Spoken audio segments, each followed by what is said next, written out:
Hello, thank you for being here today. Thanks to the organizers. I'm Antonio Neme and I'm going to talk about our efforts regarding the CAMDA challenge of this year, in particular that of antibiotic microbial resistance. The title of this talk is Exploratory Analysis of Antibiotic Microbial Resistance and its Correlation with Codon Usage of Microbes. This work has been possible uh, because a group of people has worked on it: Alfonso Toriz, Sergio Martinez, Michel Mata, Alejandra Cervera. So I'm going to talk about our research question. Uh, is there a correlation between some attributes derived from the codon usage histogram, such as the codon adaptation index and the resistance mechanisms found by antimicrobial resistance detection algorithms? The question can be summarized as follows. For a group of sequences sampled in a city, for example, Sao Paulo to the left or Tokyo to the right, for that group of sequences, we can obtain two characterizations. The first one is related to the codon usage of the sequences. I'm going to talk about it in more detail in the next slide. And in the second perspective, for the same sequences, we obtained a histogram of the resistance mechanisms via a detection algorithm. And our idea was to try to find correlations between these two representations of the same sequences. You can see here the expected codon usage of the sequences or some of the sequences sampled in Sao Paulo, and here you can detect you can see the most frequent resistance mechanisms found by an algorithm in the same sequences that are represented to the left. As you can see, the shape of this histogram for Sao Paulo and Tokyo are different. The same happens for the histogram of the resistance mechanisms for these two cities. Since we are talking about histograms, in particular normalized histograms, it is important to talk about what is called a probability simplex. A probability simplex is a mathematical structure in which normalized histograms can be embedded.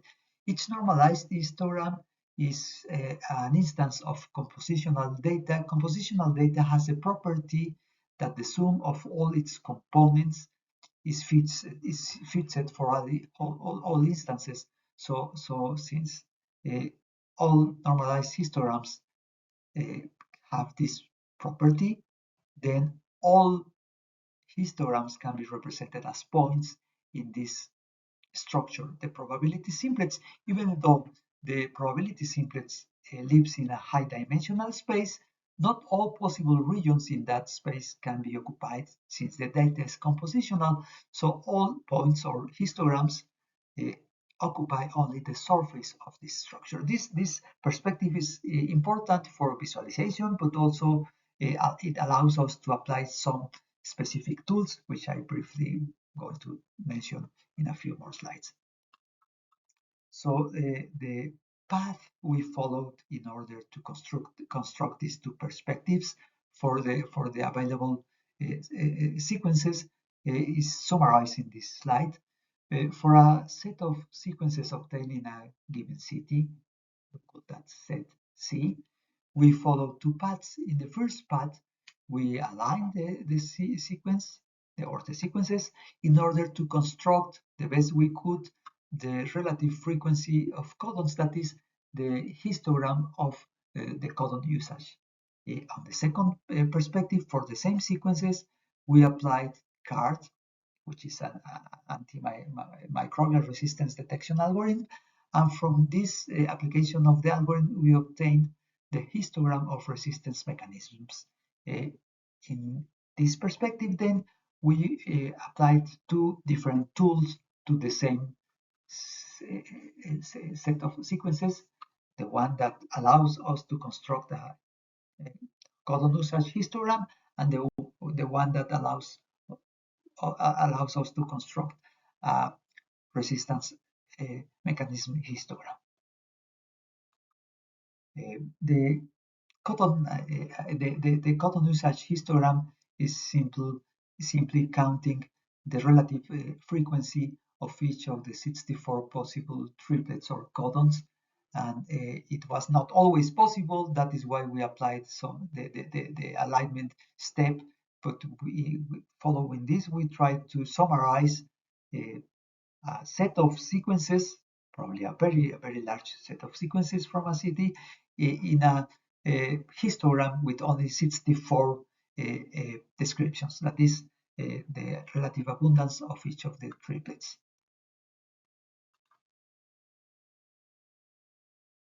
Then you can see here two examples of codon usage histograms for two organisms. The one on top is tuberculosis, and the one in the bottom part is the codon usage of the SARS-CoV-2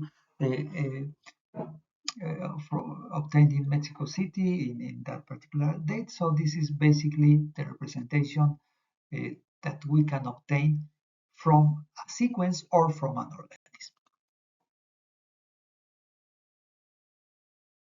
Once we obtain such histograms, we think of them as points in the probability simplets.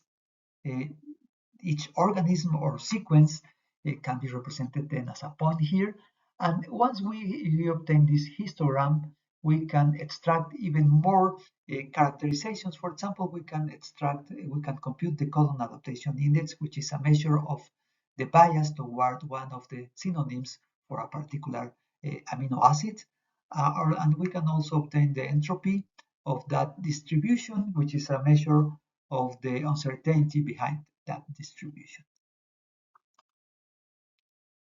The probability simplex presents particular and interesting aspects. For example, you can see here the definition of concentric rings in the probability simplex, but obtained with different distance functions. So I'm presenting this only to give a glimpse of the peculiarities that have to be taken into account when working with compositional data. In particular, we applied what is called the Aitchison distance, but I'm not going to detail it anymore. But you can see the differences when applying different distance functions. What you are looking at in this slide is the histogram of the most frequent resistance mechanisms for some of the cities that we inspected. And as you can see, well, the name of the resistance mechanisms, you can see them there. The histograms are different for the different cities, and this is important and probably expected. But we were willing to compare the shape of these distributions with the characterization of the codon usage of the sequences from the same cities. In particular, this slide summarizes what we did. We had for each city two representations. The representation based on the codon usage histogram, and the representation for the same city of the resistance mechanism.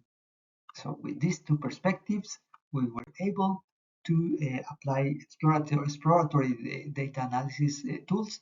In particular, what you are looking at in this slide is a two-dimensional representation obtained with principal component analysis, considering an Aitchison geometry, the one I mentioned earlier.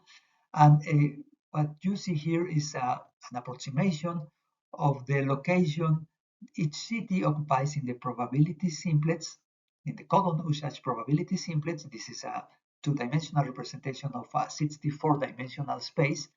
And then the size, the font size measures the anomaly level of each city, that is the anomaly level of the histogram behind each city.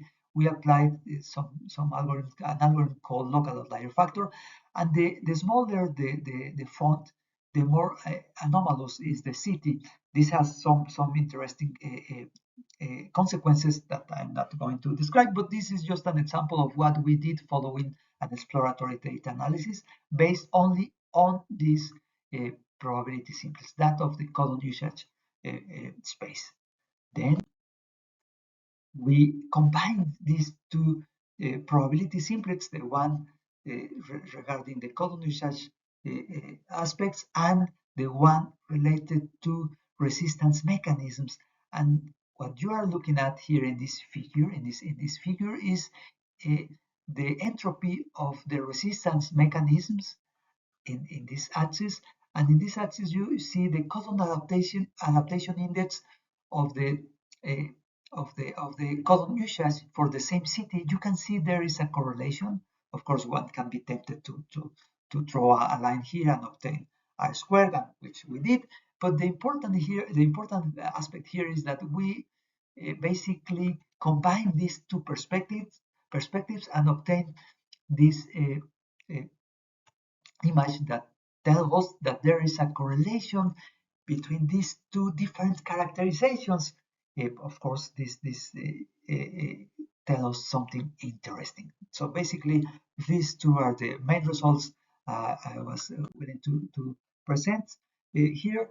As a conclusion, I can describe in terms of that, saying that exploratory data analysis tools are of benefit, that framing the problem that we have been facing here in terms of probability simplex is useful, and that we can also see that there seems to be a correlation between these two characterizations of the sequences sampled in each city. I would like to thank the CAMDA challenge organizers. I would like to thank CONACYT, IMAS, which is where I work, INMEGEN, and of course, card developers. Thank you again to all the participants in this project.